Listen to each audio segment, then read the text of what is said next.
आज हम पढ़ेंगे जल के साथ अभिक्रिया।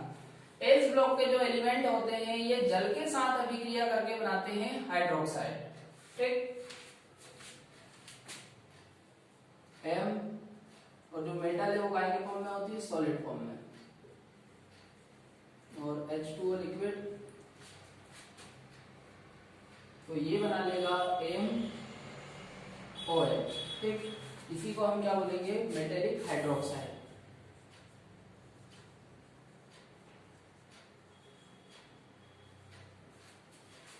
और साथ में बनेगी H2 गैस। साथ में क्या बनेगी, H2 गैस।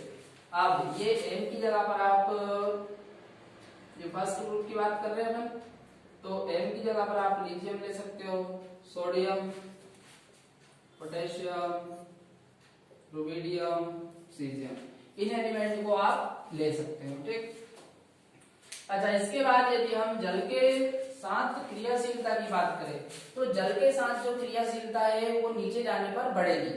क्रियाशीलता, रिएक्टिविटी,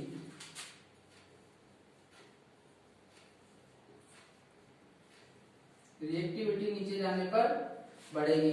तो सबसे नीचे वाला जो एलिमेंट है वो सबसे ज्यादा रिएक्टिव होगा। सबसे ज्यादा रिएक्टिव कौन होगा, सीजियम। सीजियम से कम रुबिडियम, रुबिडियम से कम पोटेशियम, पोटेशियम से कम सोडियम, और सबसे कम रिएक्टिव कौन होगा, लिथियम। अच्छा, इसके बाद एक ऑर्डर बेसिसिटी का और हम बना लेते हैं। यहाँ पर हाइड्रोक्साइड की बेसिसिटी भी बहुत इंपॉर्टेंट है, उस पर भी क्वेश्चन आए हुए हैं,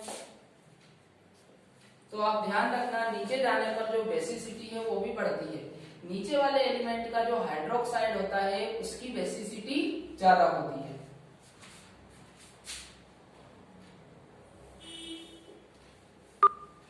बेसिसिटी, तो सबसे नीचे वाला एलिमेंट सीजियम, तो सबसे ज्यादा बेसिसिटी होगी सीजियम हाइड्रोक्साइड की। इसके बाद रुबिडियम हाइड्रोक्साइड, रुबिडियम हाइड्रोक्साइड के बाद पोटेशियम, फिर इससे कम आ जाएगा सोडियम हाइड्रोक्साइड, और सबसे कम बेसिसिटी आएगी लिथियम हाइड्रोक्साइड। ठीक, तो ये वाला होगा मोर बेसिक, सबसे ज्यादा होगा इसमें बेसिक कैरेक्टर, और इसकी बेसिसिटी होगी लेस, लेस बेसिक। अब अपन इधर बात कर लेते हैं सेकंड ग्रुप के एलिमेंट की। ठीक, इधर देखो बेरिलियम। यदि हम बेरिलियम की जल के साथ अभिक्रिया करवाते हैं तो बेरिलियम जल के साथ अभिक्रिया नहीं करता है। बेरिलियम जल के साथ अभिक्रिया नहीं करता है। ठीक, बेरिलियम जल के साथ अभिक्रिया नहीं करता, ध्यान रखना। इसके बाद Mg की जल के साथ अभिक्रिया करवाते हैं, तो ये जो Mg होता है ये भी ठंडे जल के साथ अभिक्रिया नहीं करता है।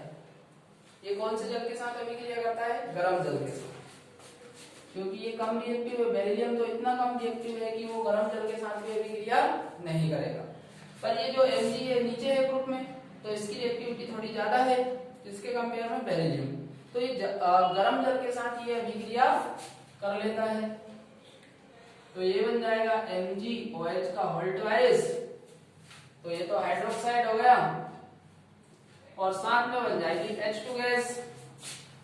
इसके बाद नीचे वाले एलिमेंट कैल्शियम, स्ट्रांसियम, बेरियम, ये तीनों ठंडे जल के साथ भी अभिक्रिया कर लेते हैं।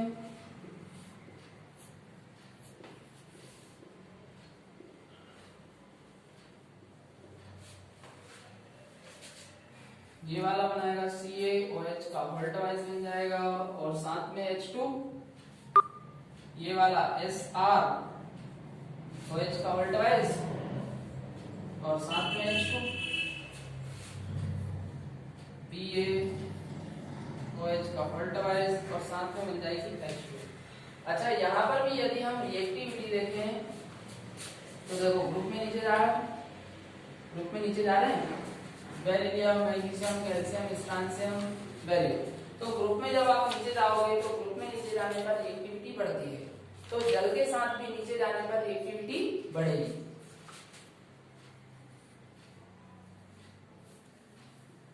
तो जल के प्रति यदि अपन रिएक्टिविटी देखें तो सबसे ज्यादा रिएक्टिव कौन होगा? Ba। फिर इससे कम स्ट्रांसियम, स्ट्रांसियम से कम कैल्शियम, कैल्शियम से कम Mg, और सबसे कम होगा बेरिलियम। ये तो अभिक्रिया ही कर रहा है। अच्छा, इसके बाद इनके हाइड्रोक्साइड की बेसिसिटी और हम देख लेते हैं।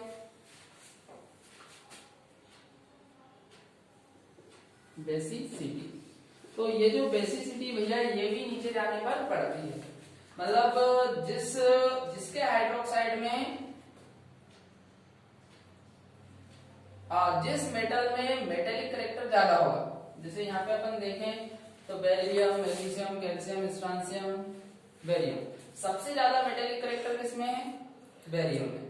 तो जिसमें मेटेलिक करेक्टर ज्यादा होता है उसका जो हाइड्रोक्साइड है उसमें बेसिक करेक्टर ज्यादा होता है। ठीक, तो सबसे ज्यादा बेसिक कौन होगा? Barium hydroxide.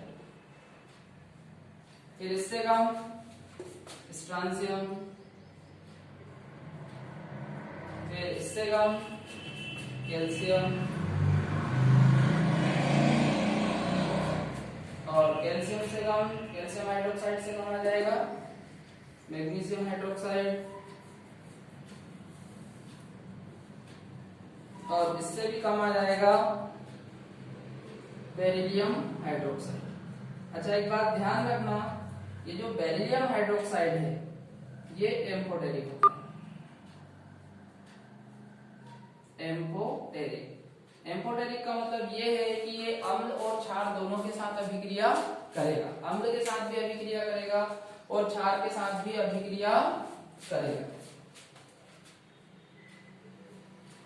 ठीक,